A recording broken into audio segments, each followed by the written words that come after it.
마태복음 32번째 시간입니다. 보물을 하늘에 쌓아두라.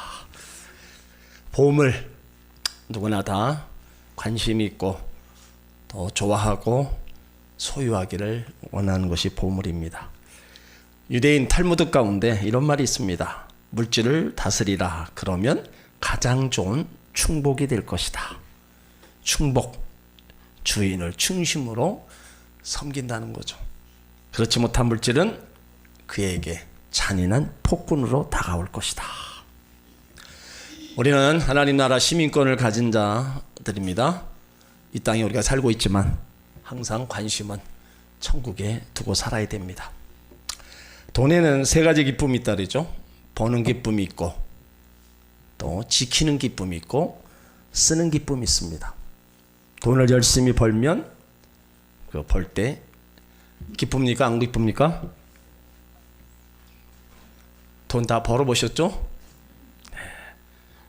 그 수고의 대가가 돈. 그거를 받을 때 그동안에 수고한 모든 것을 다 잊어버리는 겁니다. 그리고 돈을 가지고 있으면 마음이 든든하고 뿌듯합니다. 그렇습니까? 안 그렇습니까? 여러분 호주머니에 돈이 두둑히 있으면 뭐 먹고 싶은 거 있습니까? 먹고 싶은 거 안 먹어도 배불러요. 그런데 호주머니 돈이 없으면 어때요? 누가 뭐라 하지도 않았는데 힘이 없고 불안하고 배고파요. 왜 이렇게 먹고 싶은 게 많은지. 돈이 없을 때는 다 봐도 별로 먹고 싶지도 않은데 돈 없을 때는 다 이것저것 먹고 싶은 거예요. 요즘 같은 세상에 돈 없으면은 사람 구실도 제대로 못한다. 그렇게 얘기를 해요. 참 안타까움이죠. 더 안타까운 거는 돈 없으면 신앙생활도 못한다. 그런 얘기가 교회 안에서도 나오고 있어요. 맞습니까? 돈으로 신앙생활 합니까? 아닙니다. 물론 돈이 있으면 우리가 하고 싶은 건 많이 있어요. 그렇지만 신앙생활까지도 돈에다 갖다 비유한다면 그 신앙 위에 돈이 있는 겁니다. 그러면 결국은 성경의 돈은요 만몬신입니다. 신앙 위에 돈을 넣는 안타까운 일입니다. 우리는 돈이 없어도 얼마든지 하나님 사랑하고 신앙생활 잘할 수 있습니다. 돈이 있고 없고를 떠나서 우리는 하나님 앞에 우리가 믿음의 삶을 잘 살아가면 그것이 복이 되는 거예요. 아무튼 돈이 수중에 있으면 든든하고 기쁩니다. 쓸 때도 기쁨이 대단해요. 그런데 돈을 잘 써야 된다는 거예요. 바르게 써야 된다는 겁니다. 우리 옛말에 개같이 벌어서 뭐같이 써요? 정성같이 쓰라고 그랬습니다. 그러니까 인색한 사람을 보면 열심히 벌기만 할 뿐 쓰는 사람은 따로 있습니다. 그러니까 이런 경우 저축이란 누구를 위한 저축인가? 한번 생각해 봐야 돼요. 하나님의 뜻에 합당한 선을 행하기 위해서 쓴 돈은 자신을 위해 쓴 겁니다. 여러분 우리가 알아야 될 것이 있습니다. 세상적으로 쓴 돈은요 세상에서 끝나지만 의롭게 쓴 돈, 오는 세상을 위해서 쓴 것이므로 자신을 위해서 저축한 거나 같습니다. 그래서 하나님 자녀들의 물질관을 오늘 예수님이 말씀하고 계신 거예요. 보물을 땅에 쌓아두지 말라. 거기는 너희를 위하여 하늘에 쌓아두라. 그러니까 성경은 때때로 우리에게 역설적인 말씀을 하실 때가 많이 있어요. 많은 사람들이 재물을 땅에 쌓아두고 행복하기를 원하는데 예수님은 재물을 땅에 쌓아두지 말라고 가르치고 있어요. 그러니까 현실은 돈이 없으면 살아갈 수 없습니다. 돈 때문에 이웃과 갈등이 생기고 친구의 우정이 금이 가고 형제 간에 재산 싸움을 하고 때로는 부부가 남이 되는 경우도 있어요.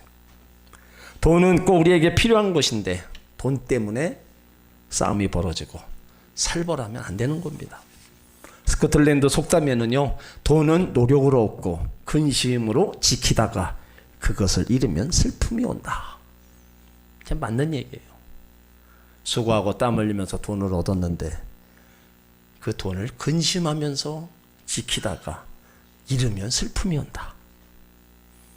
여러분 모두가 이 물질이라는 것을 정말 우리는 귀하게 또 보물처럼 여기고 살아가고 있어요. 그건 누구나 다 마찬가지입니다. 그런데 물질이라고 해서 다 좋은 것은 아닙니다.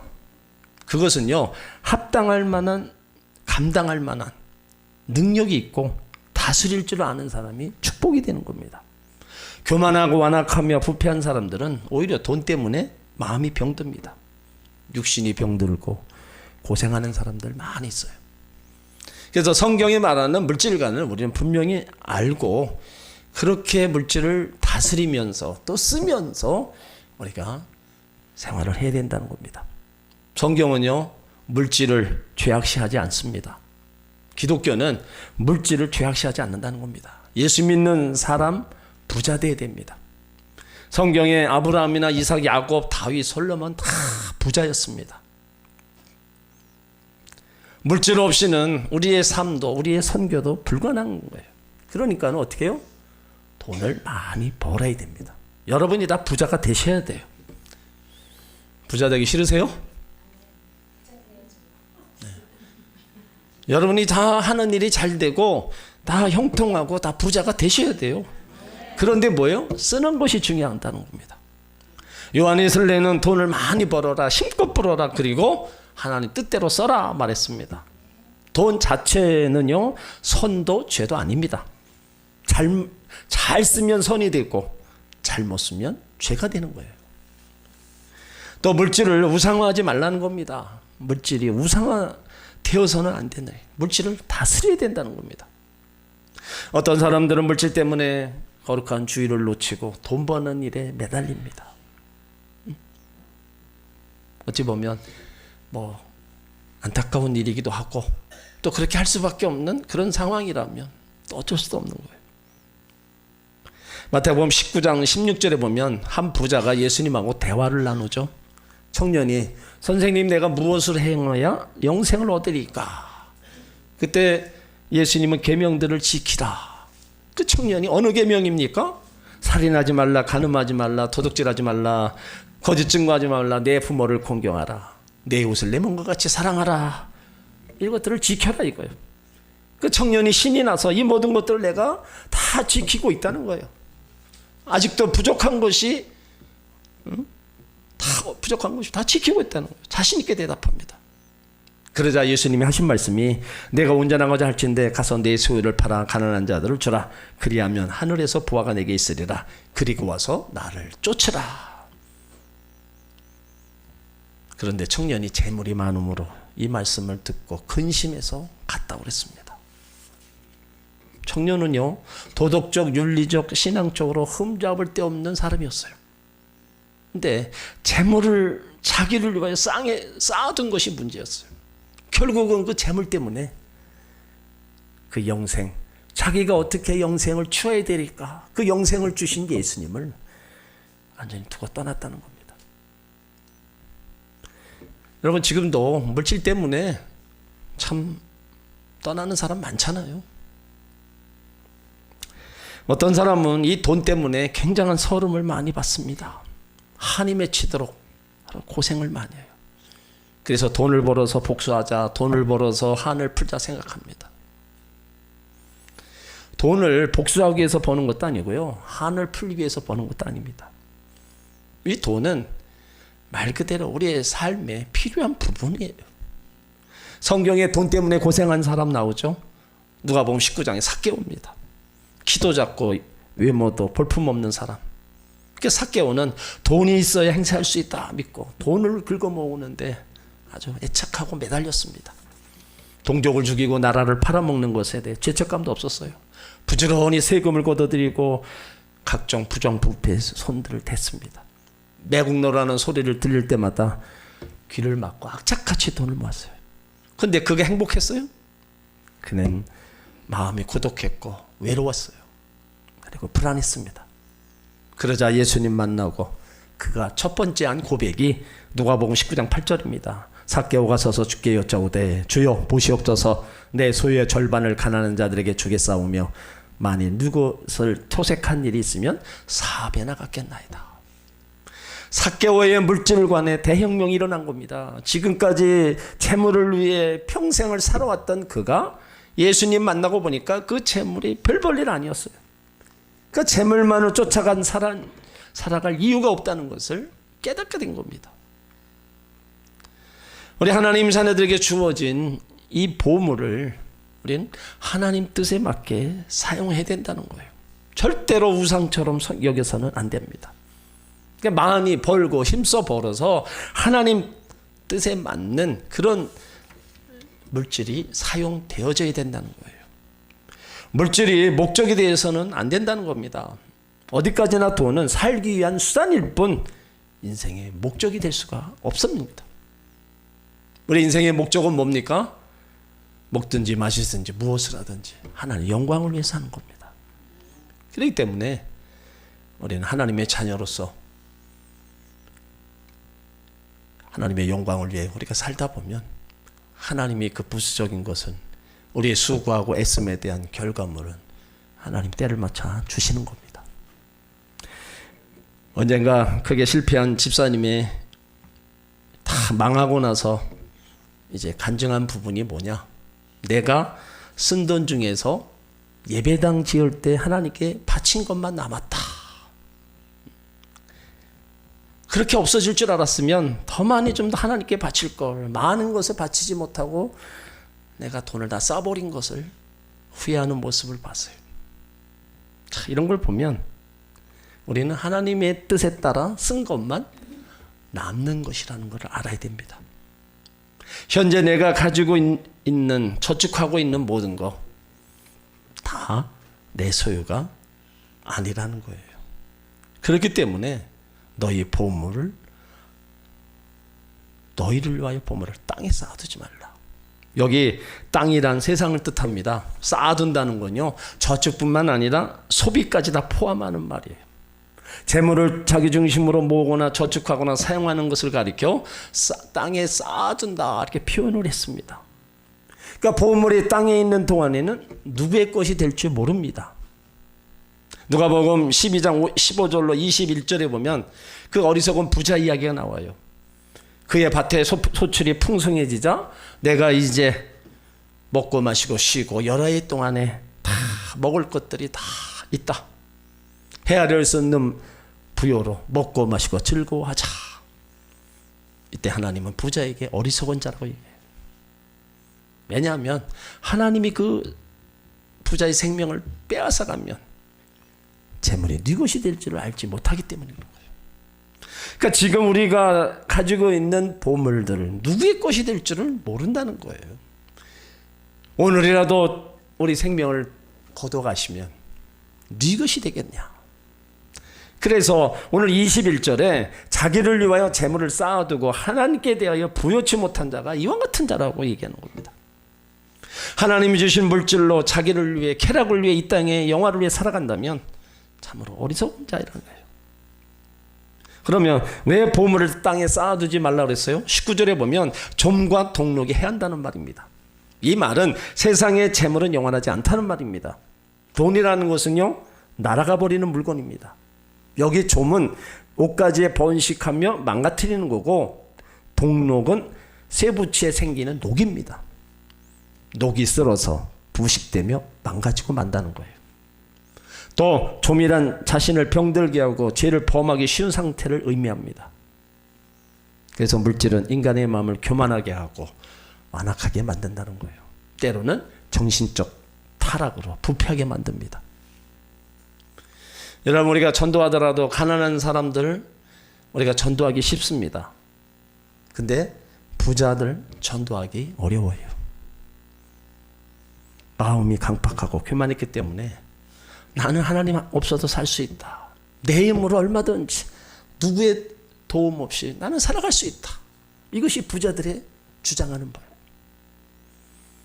그 물질로 인해서 결국은 그 영혼은 불타는 지옥으로 떨어질 수밖에 없는 겁니다. 정부의 고관들이 물질을 탐하면 탐관오리가 되고, 선비가 돈을 알면 지식이 쏟고, 예술가가 돈을 알면 작품이 쏟고, 인간에게 돈이 붙으면 인격이 썩는다 그랬어요. 한마디로 조미 먹는다는 의미입니다. 또 도적이 구멍을 뚫고 도둑질 못하는 것이기 때문에, 도둑질하는 곳이기 때문에 보물을 땅에 쌓아두지 말라는 거예요. 여러분, 돈이 있으면요, 도적과 강도들 불러들이는 계기가 됩니다. 돈이 많다고 소문나면요, 도적도 오고 강도도 오고 사기꾼도 따라붙습니다. 그 돈 냄새를 기가 막히게 맡아요. 그래서 그 집에 어느 순간에 도둑이 들 때가 많이 있어요. 하늘의 보물을 쌓기 인색하고 땅에 쌓기를 즐겨하는 집사님이 있었어요. 이 집사님이 주일날 교회 갔다 오다 보니까 자기 집에 도둑이 들어가지고 한 7, 8천만 원 이상의 금은 모아하고 물질을 다 가지고 와버린 거예요. 그러니까 주일날 예배 드리고 와서 큰 시험이 들었습니다. 이 사실을 한 구역장이 목사님께 전화를 해요. 파출소에 신고하겠다고. 그때 목사님이 파출소에 신고하지 말라고, 신방 가서 성경대로 되었으니까 아멘하라고. 그 성경대로가 마태복음 6장 19절로 20절입니다. 그러니까 하나님 말씀대로 아멘하라고 하라. 구역장이 얘기를 들으니까 기가 막힌 거예요. 그래도 가서 구역장한테 가서, 아니 그 도둑 맞은 집사님한테 가서 마태복음 6장 19절 이 말씀을 열어서 읽어줬다는 거예요. 자, 19절 다 같이 들어요. 너희를 위하여 보물을 땅에 쌓아두지 말라. 거기는 좀과 통록이 하며 도적이 구멍을 뚫고 도적질하느니라. 자, 도적 맞은 집사님이 성경을 읽다가 깨달은 거예요. 아, 땅에 쌓아둔 보물을 도적 맞는 것은 하나님 말씀대로 된 것이구나. 그리고 너희를 위하여 보물을 하늘에 쌓아두라는 말씀에 감동을 받은 거예요. 여러분이 그러면 어떻게 했습니까? 도적 맞고 여기 19절에 있는 말씀처럼 이 말씀대로, 그래, 땅에 쌓아뒀더니 도적 맞는 게 성경대로구나. 여러분 받아들입니까? 그러니까 이 집사님은 도적 맞고 은혜를 받은 거예요. 평화를, 마음의 심령의 평화를 온 거예요. 땅의 보화를 잃어버리고 오히려 믿음을 얻게 되었구나. 하늘의 평화를 얻게 되었구나. 그리고 그 다음부터 하늘의 보화를 쌓는 성도가 되었다는 거예요. 여기서 말하는 보물, 물론 금은 보화, 물질만은 이야기하지 않습니다. 재물보다 더 가치 있는 보물이 있어요. 시간이 보화고요, 건강이 보물입니다. 젊음이 보물이고요, 우리 재능이 또 보화예요. 나와 연관된 모든 사람, 그 사람 한 사람들이 다 우리는 보물이에요. 그러니까 그것들을 내가 얼마나 가치 있게 여기느냐. 무엇보다도 우리는 이 땅에 있는 것보다 하늘의 그 보화, 그거를 더 사모하고 그 하늘의 창고에 우리 보화가 많이 또 쌓이고 그곳에 우리는 많은 것들을 여기서 어떻게 해요? 올려보내야 되는 거예요. 유대인의 지침서를 보면 이런 말이 있습니다. 우리 모두 이 다음에 하나님 앞에 한 번은 서게 될 텐데 그때 하나님이 꼭 물으신 한마디가 있다는 거예요. 내가 이 세상에서 무엇을 위해 살았느냐. 그러니까 유대인들은 이 물음에 대답할 수 있도록 교육하고 가르치는 것이 교육 목적이라는 겁니다. 하나님 앞에 섰을 때 너 세상에서 무엇 위해 살았느냐. 이 물음을 미리부터 가르쳐 준다는 거예요. 그럼 우리도 예외가 아니죠. 그럼 이 물음에 대답할 준비가 되어야 된다는 거예요. 그래서 사도 바울이 너희가 무엇을 하든지 하는 영광을 위하라고 가르치는 겁니다. 그러니까 우리의 삶도 이 땅에서 우리가 열심을 다해서 하나님 영광을 위해서 우리가 수고하며 애쓰며 열심히 살아갔을 때 하나님 앞에 갔을 때 또 무엇 하다가 이곳에 왔냐 하면은 할 말이 있어야 되잖아요. 이 땅에서 재물만 모으다가 왔습니다. 이건 아니잖아요. 하나님 영광을 위해서, 하나님 나라를 위해서, 영혼구원을 위해서 힘쓰며 애쓰며 살다가 왔습니다. 그렇게 고백하는 자에게 하나님은 상급과 면류관을 주시는 겁니다. 그리고 여기 나오는 도적은요, 꼭 사람만을 의미하지 않는다는 겁니다. 우리 육신의 질병도 도적입니다. 환난도 도적이에요. 그래서 이 땅은 좀 먹는 곳입니다. 동록이 쓰는 곳, 도적이 도적질을 해가는 세상이라는 거예요. 그래서 20절 말씀은 보물을 갖지 말라, 포기하라는 게 아니에요. 거기는 좀이나 동록이 해하지 못하고 도적이 들어올 수 없는 곳이기 때문에 쌓아두라고 하신 말씀입니다. 그러니까 세상 재물에 대해서 너무 집착하지 말아라. 재물을 쓰되 하나님이 기억할 만한 일에 쓰라는 거죠. 때로는 우리가 나중에 돈 많이 벌어서 하나님을 위해서 쓰겠다, 그런 생각을 해요. 아닙니다. 돈을 많이 번 다음에는 돈을 못 씁니다. 없을 때부터 해야 있을 때 할 수 있는 겁니다. 나중에 못하는 이유가 있죠. 우리는 내일 어떻게 될지 모르기 때문에. 우리는 절대로 다음이라는 것은 우리 가운데 보장이 될 수가 없는 겁니다. 잠시 있다 사라질 인생인데 욕심내지 말고 우리 하나님 뜻대로 살다가 하나님 주신 복을 우리는 받아 누려야 됩니다. 그래서 가치 있는 물질, 그릇을 위해서 우리가 물질을 쓰는 게 귀한 것을 우리가 볼 수 있죠. 1950년 슈바이처가 노벨 평화상을 받았고 까무라는 사람이 노벨 문학상을 수상했어요. 근데 슈바이처는 그 상금으로 아프리카에 가서 나병 환자를 위해서 병원을 지어줬어요. 그래서 지금도 수백만 명이 그 혜택을 누리고 있다는 거예요. 근데 이 까무라는 사람은 상금으로 파리 근처 별장을 짓고 그 별장으로 자동차를 몰고 가는 중에 교통사고로 생명을 잃고 말았다는 겁니다. 이게 완전 대조적인 거죠. 지금 슈바이처는 젊은이들의 마음에 지주로 남아있지만 이 까무는 까맣게 잃어버리고 말았어요. 그래서 잠언 11장 24절에 보면 흩어 구제하여도 더욱 부하게 되는 일이 있나니 과도하게도 가난하게 될 뿐이다. 흩어 구제하여도 하나님은 채우시는 분이에요. 거기에도 채워주는데 너무 아껴서 안 쓰고 붙잡고 있으면 그것이 결코 부하게 되는 게 아니라 가난하게 된다. 그러니까 성경은 역설적으로 얘기하는 것이 많습니다. 누가복음 6장 38절에도 주라 그리하면 너에게 줄 것이다. 곧 후에 되어 누르고 흔들어 넘치도록 해서 너에게 안겨주리라. 너희 헤아리는 그 헤아림으로 너희도 헤아림을 도로 받는다. 그러니까 성경이 우리 가운데 말씀하시는 거하고 우리가 생각하는 거하고는요 반대가 많아요. 그렇기 때문에 우리는 나의 생각, 내 소견에 옳은 대로 행하는 게 아니라 하나님 말씀이 기준이 돼서 그렇게 해 나가다 보면 더 복 있는 인생이 되는 겁니다. 여러분, 우리가 인생을 살아가면서 쓸 수 있는 모든 물질 가운데 가장 값있게 쓰인 물질이 있다면 뭐라고 생각하세요?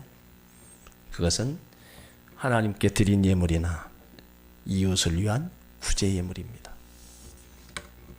하나님 나라에 쌓는 것은 하나님 나라를 위해서 투자하는 겁니다. 하나님 선한 사업에 투자하는 거예요. 보물을 하늘에 쌓아두라는 말은 하나님을 위하여 사용하라는 말입니다.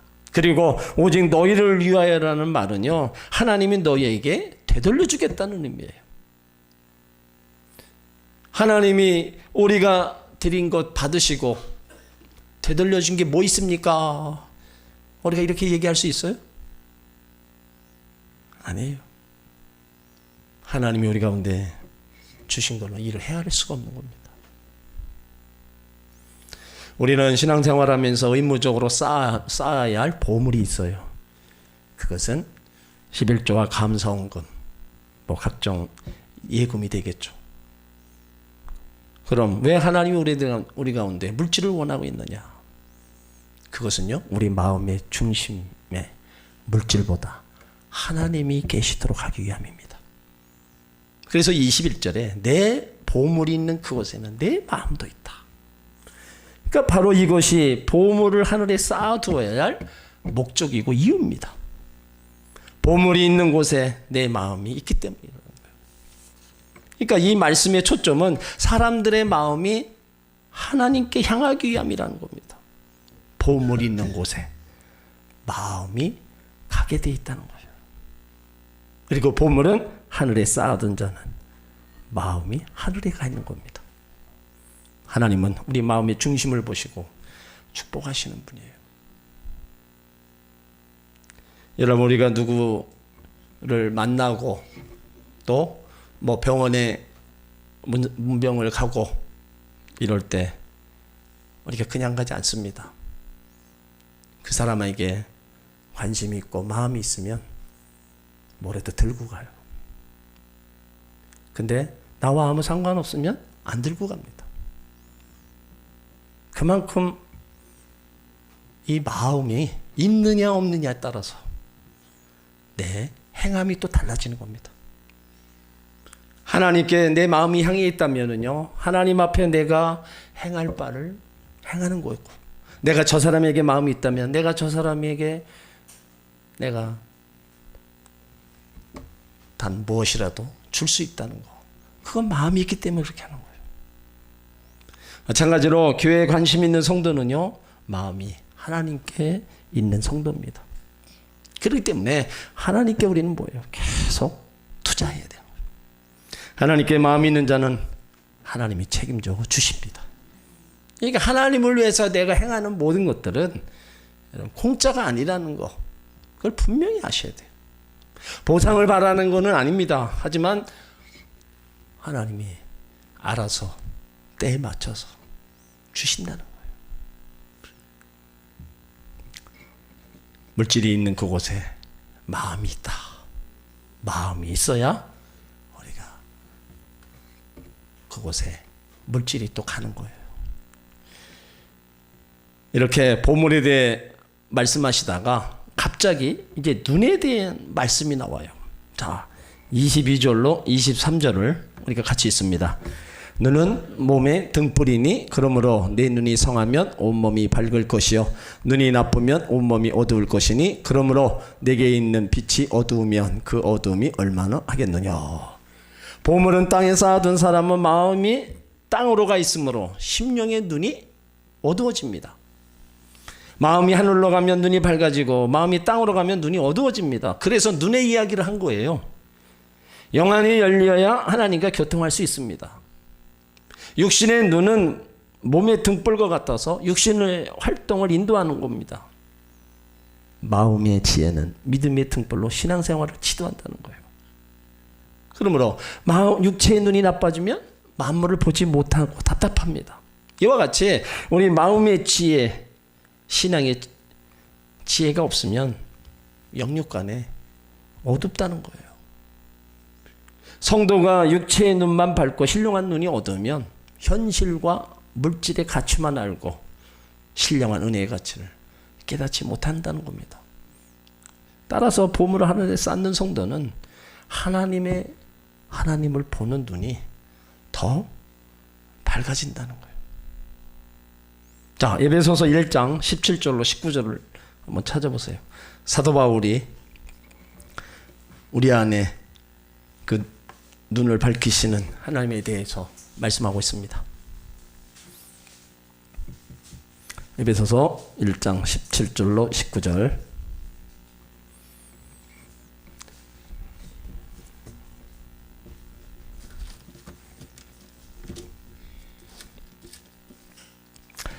에베소서 1장 17절 19절까지 같이 있습니다.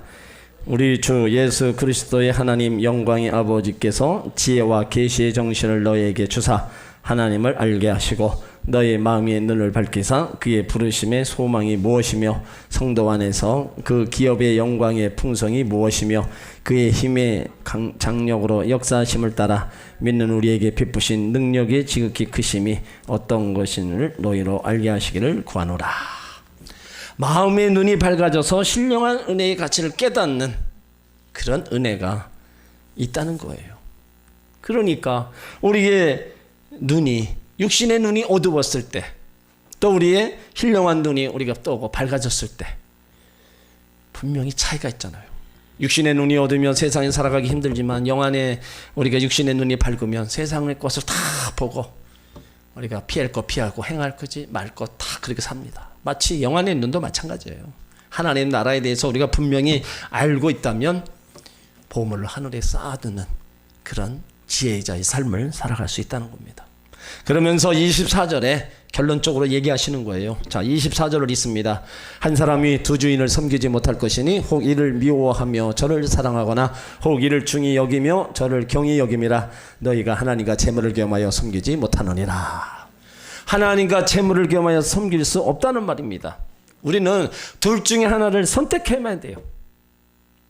지금 이 자리에 있는 여러분들이 어느 쪽을 선택하겠느냐 묻는다면 하나님이라고 대답할 줄 믿습니다. 나는 아닙니다 하는 분 계세요? 어느 것을 선택하시겠습니까? 이게 소리가 작으세요. 왜?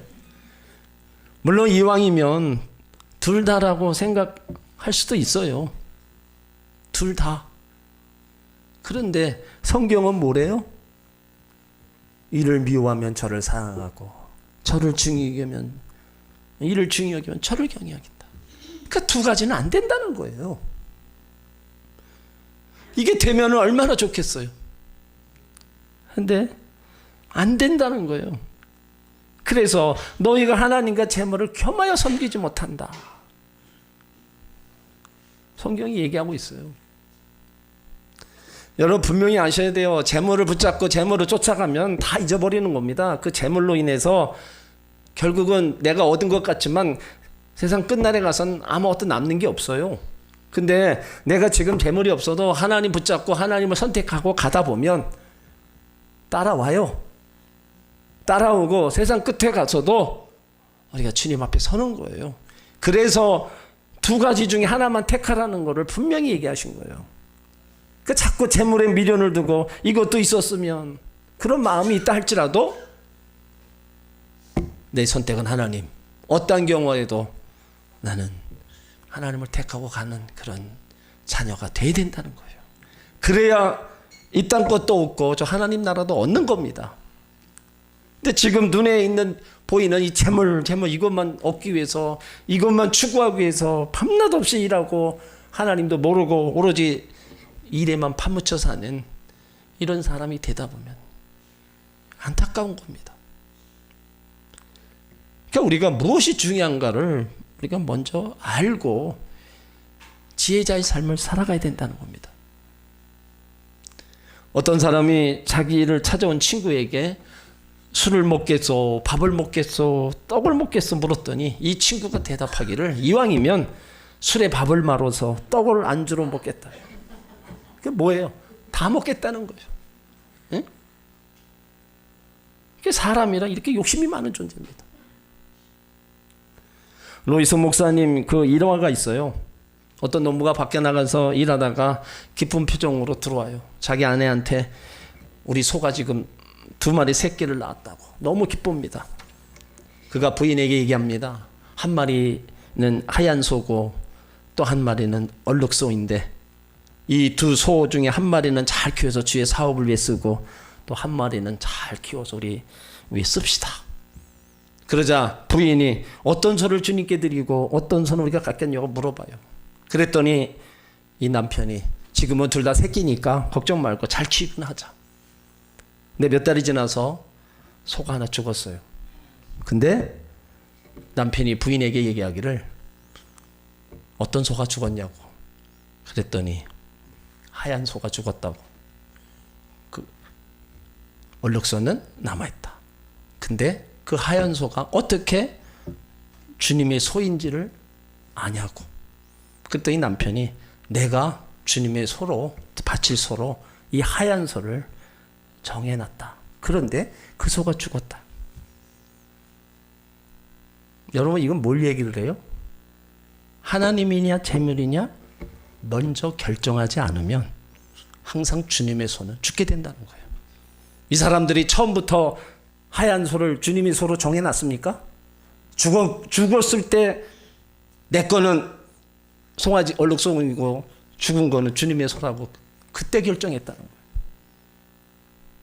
그러니까 우리가 하나님이냐 재물이냐 결정하지 않으면 항상 주님의 손에 죽게 되는 겁니다. 한 사람이 두 주인을 섬길 수 없고 한 신하가 두 왕을 섬길 수 없는 겁니다. 한 여자가 두 남편을 섬길 수 없고요. 성도가 하나님과 재물을 겸하여 섬길 수 없다는 거예요. 여기 한 사람이 두 주인을 섬기지 못한다 하시면 성도가 참되신 하나님만을 섬겨야 되고 하나님의 뜻을 거역하는 다른 주인을 두거나 섬겨서는 안 된다는 거예요. 그러니까 신앙의 대상은 오로지 유일신 하나님이에요. 그 하나님만을 섬겨야 되는 거예요. 거기에 다른 것이 방해가 돼서도 안 되고 앞서서도 안 되는 겁니다. 우리 하나님의 자녀들이 하나님을 주인으로 섬기는 방법이 있다면 주일성수일 겁니다. 인생의 중요한 원리, 예배 성공이 인생 성공입니다. 그러니까 예배를 드린 일이 천국에 보물을 쌓는 생활이에요. 영국의 농페올러라는 사람이 일요일은 일주일간의 한 덩어리로 묶는 황금고리다. 일주일간을 한 덩어리로 묶는 황금고리다. 그게 주일성수가 그만큼 중요한 겁니다. 또 하나님을 주인으로 삼는 것은 우리가 10분의 1을 드리는 거죠. 11조는 물질의 주인이 하나님임을 알리는 겁니다. 그리고 자기에 대한 신앙 고백이에요. 더 나아가서 하나님이 11조를 통해서 복을 주신다고 말씀하고 있습니다. 또 하나님 섬기는 방법 중에 우리가 기도, 하나님과의 대화. 그러니까 우리가 신앙생활의 기본이 예배, 기도, 전도, 예물 드리는 거. 이거는 하나님을 내 주인으로 삼았다는 내 모습입니다. 내가 행할 일들이에요. 하나님을 주인으로 삼았는데 이것도 안 하고 주인으로 삼았다. 그 주인이 너는 내 종이다 인정해 줍니까? 아니에요. 종은 주인을 위해서 주인이 원하는 일을 해야 되는 거예요. 그것을 하지 않을 때는 버림을 받는 겁니다. 성경이 우리 가운데 일러준 그런 말씀들을 우리가 하나하나 잘 지켜 행하는 것, 이것이 하나님 자녀의 마땅한 도리인 겁니다. 오늘 예수님은 우리 가운데 보물을 얘기하셨어요. 모두가 관심 갖는 이 보물을 땅에 쌓아두지 말라는 거예요. 거기는 좀과 동록이 도적이 와서 훔쳐간다. 그러니까 너희 보물을 하늘에 쌓아두라. 그곳이 네 마음이 거기에 너도 있는 거다. 절대로 두 주인을 섬기지 못한다고 얘기했어요. 분명히 얘기합니다. 재물만 추구하면 그 재물이 우리를 멸망의 그 자리로 끌어가는 거예요. 하나님을 택하고 하나님 섬기면 우리는 금은부화뿐만 아니라 저 영원한 천국까지 얻는 겁니다. 그렇기 때문에 우리가 이 땅에서의 삶이 재물만 취하는 그런 어리석은 삶을 살아도 안 됩니다. 우리 자녀들도 마찬가지예요. 물론 살아가기 힘들죠. 돈 벌어야죠. 그렇지만 거기 돈에가 노예돼서 그것만을 추구하며 살아가다 보면 거기 빠지고 결국은 끝에 가서 솔로몬이 고백한 것처럼 허무했구나. 내가 무엇을 잡으려고 이렇게 지금까지 달려왔던가. 그런 고백밖에 없어요. 하지만 하나님 섬기고 믿음의 길을 가면서 우리는 인생의 끝에 가서 허무하다? 여러분, 그런 고백을 할 사람들이 아닙니다. 우리는 하나님의 은혜를 입고 하나님의 도우심을 받고 은혜 속에 살다가 이제 하나님이 준비해 놓으신 영원한 하나님 나라로 가는 복된 자녀다. 나는 이제 주님 앞에 올라간다. 할렐루야 하면서 주 앞에 가는 그런 모습들. 그것은요, 나뿐만 아니라 옆에 그 모습을 본 모든 가족뿐만 아니라 함께 신앙생활했던 성도들까지도 다 부러운 겁니다. 저렇게 이 땅에서 신앙생활 아름답게 하시다가 주님 앞에 올라가신다. 그거보다 더 복이 어디 있겠어요? 그러니까 우리는 그 하나님 앞에 설 그 영광의 날을 바라보면서 그래서 달려가는 거예요. 오늘도 가고 내일도 가고 주님 부르실 때까지 이 길을 가는 거예요. 우리는 예수 믿고 많이 달려왔어요. 앞으로 달려온 것보다 달려갈 길이 짧은 건 사실입니다. 그러면 그 긴 날을 달려왔다면 이제 얼마 남지 않는 그 짧은 기간도 어떻게 해요? 더 잘 달려가야 된다는 거죠.